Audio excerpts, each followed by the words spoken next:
Commonwealth games में इस बार भारत अपने गोल्डन बॉय नीरज चोपड़ा को बहुत मिस करेगा।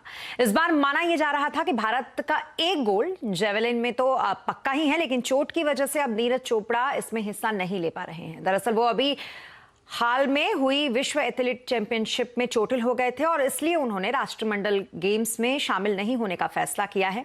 एमआरआई के बाद डॉक्टरों ने नीरज चोपड़ा को 1 महीने के लिए आराम करने की सलाह भी दी है। अभी हुई वर्ल्ड एथलीट चैंपियनशिप में उन्हें सिल्वर मेडल उन्होंने जीता था और टोक्यो ओलंपिक में गोल्ड जीतकर इतिहास रचा था। न्यूड फोटो शूट कराकर इंटरनेट सेंसेशन बने रणवीर सिंह की मुश्किलें अब और बढ़ती जा रही हैं। उनके खिलाफ एफआईआर हो गई है। उन पर 4 धाराओं में केस दर्ज हुआ है।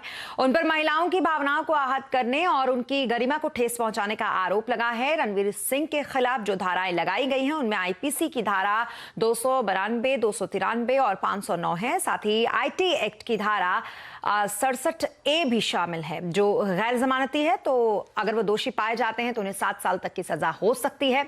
उनके खिलाफ ये एफआईआर मुंबई के चेंबूर थाने में दर्ज की गई और जिसको चेंबूर के रहने वाले ललित टेकचंदानी ने ही दर्ज करवाया है।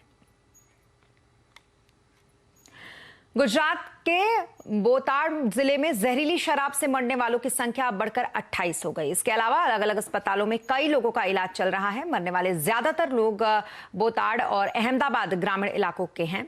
गुजरात के डीजीपी ने आशीष भाटिया ने कहा कि लोगों ने पानी में मिथाइल अल्कोहल मिलाकर पिया था। ऐसा 600 लीटर केमिकल और 40,000 रुपए में यह बेचा गया था। इस मामले में 3 एफआईआर दर्ज की गई है। इससे पहले डीजीपी ने यह भी कहा था कि जहरीली शराब बनाने और बेचने के आरोप में 3 लोगों को हिरासत में लिया गया है। चुनावी साल में हुई इस घटना पर सियासी बयानबाजी शुरू हो गई है। केजरीवाल ने आज अस्पताल जाकर पीड़ितों से भी मुलाकात की।